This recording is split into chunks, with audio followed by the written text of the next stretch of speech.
Welcome back to Over Our Heads. I am your host, Annie P. Ruggles, aka Anniepreneur. And today I have the honor of interviewing Gini Trask. That's right, it's Ginny.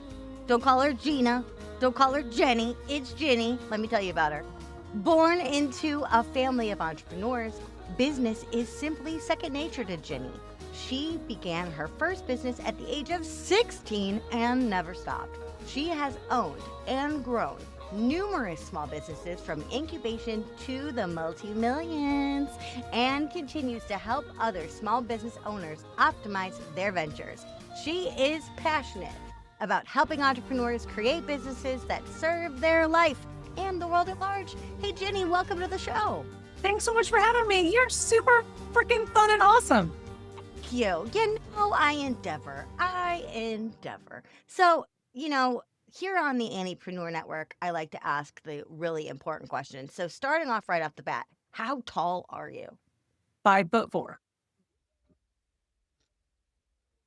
And so we have verified that you fit the height requirement. Do you have a favorite term for being of short stature? I guess shorty.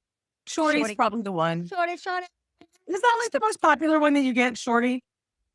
It depends. You know what I mean? I'd love to say I'm tiny, but I'm not. So I'm super fun. I like shorty. I'm going with shorty. There's nothing offensive about it. Like, yeah, shorty. That's exactly what it is. So, as the loving creator of many a small business, are there any kinds of advantages to being a shorty business owner? I still think it is a conversation starter. I really do think it is.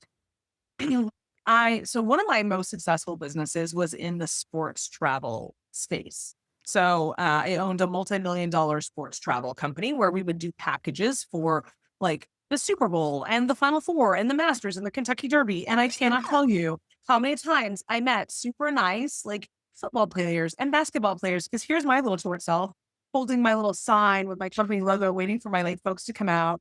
And some really tall dude who's like 6'8" would grab it and be like, "Do you need some help?" I do need some help. Yeah, I think it's always, I think it can be a conversation starter, and it's a great opportunity to practice needing help. Yes. We just simply cannot do something. Receiving exercise, but it is a great conversation starter. I went to this wonderful conference in Tulsa called Success Becomes Me, hosted by now one of my best friends, Bree Seeley, but we were meeting in person for the first time. And so I go running into the lobby, super excited to meet her. And the first thing she says, "Holy shit, you're short." First thing. And I'm like, thank you. Thank you. So, shorties, we like to keep it fun, size, and real. So today I have brought you here to break down an elaborate process or an elaborate idea in 5 minutes or less. Are you ready for this, Jenny? Ready. All right. Ready. Let me get the timer going. Let's take a deep breath. Go. All right. So we're here today to talk about how to create lifetime lead flow by becoming a guest on a podcast just like this one.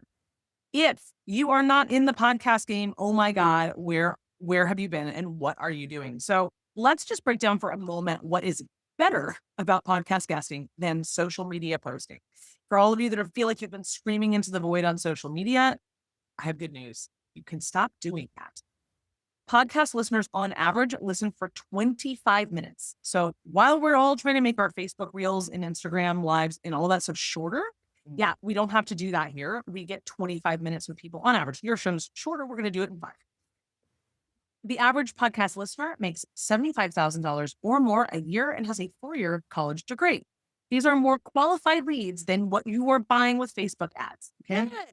And the leads can be for a lifetime. So I want you guys to imagine that you're trying to fill up a bathtub, okay?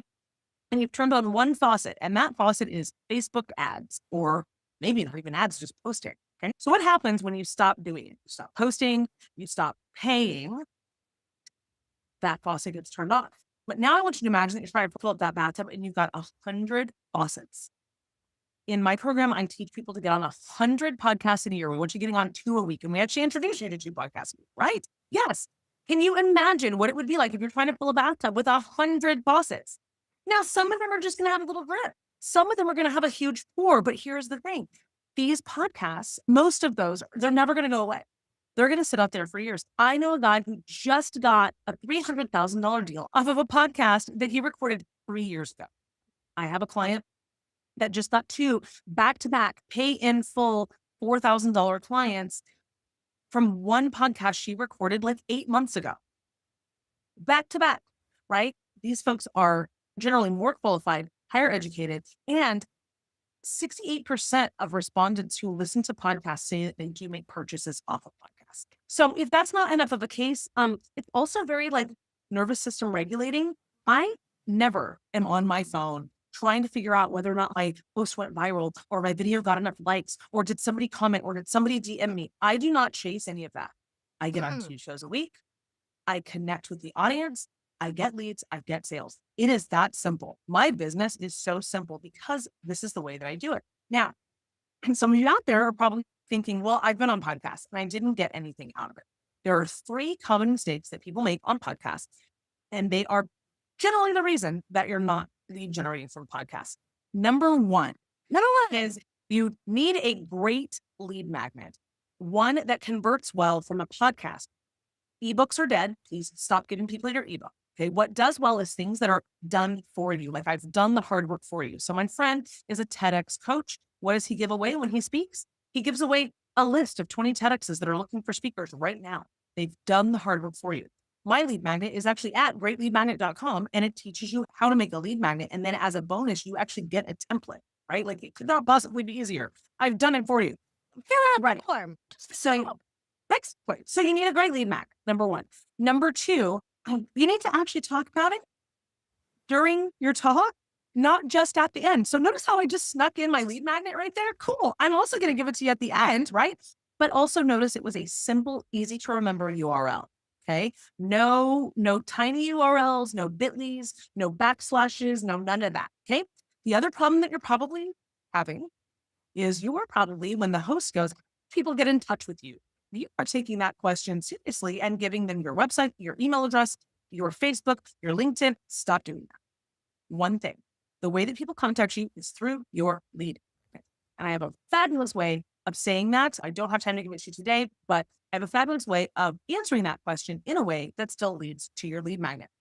And the last piece of why you may not be lead generating from a podcast is you simply are not taking the audience on that journey, right?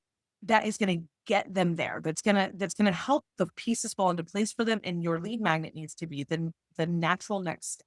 So as a bonus to the lead magnet, I'm going to give you guys today, when you go to greatleadmagnet.com, I'm actually going to give you a little formula that you can use to make your talk more highly converting. But guys, I am telling you, podcasting is the freaking way. Could it been any better? Could that have? I don't think it could. You freaking nailed. You just nailed. Now, how do I turn the timer off? There we go. Okay, well, that was absolutely gloriously gorgeous. And I can vouch. I want to keep these episodes super short, so I'm not going to expand about all of my experiences. But I will say podcast guesting changed my life. It brought in the best friends I could possibly imagine, both into my life and my business. Spoiler, they're the same people. It's taught me so much about myself by interviewing and being interviewed. You get your sound bites down. Yes. So, Ginny, if they are going to take the best leap that they can take and they're going to start appearing on podcasts and they need your guidance and they need that lead magnet, where do they go? So you can go to greatleadmagnet.com. You're going to get that free gift right away. So you're going to get it's a 5-minute video. Okay. It only takes 5 minutes to build out a great lead magnet. Then you're going to get some little videos that kind of tell you the why behind it, because some of us need to know why we're doing it this way, right? Because it's a lot simpler than most of you are probably building out your lead magnets. It's a very, very clean, very simple lead magnet. So that's what you need to have. So it's going to show you that. It's going to give you the why behind it. But then you're also going to get the bonus, because I talked about it here, of that little extra piece of like a little formula to put your talk in so that it naturally leads to that lead magnet. And that's going to put us in touch. So, like, if you want to find out more about my program that gets you on 2 podcasts a week, or you want to find out more about how I was able to nail that in 5 minutes, because I am a speaker coach, we can connect because you're going to get that email from me. You're going to get like 3 emails from me kind of right off the bat. And we can just talk and connect that way. Masterfully done. Brilliant. It's like you do this and advise this and teach this for a living. The absolute incredible pocket-sized shorty, Gini Trask. It has been a pleasure. Thank you for being on the show today, my short sister.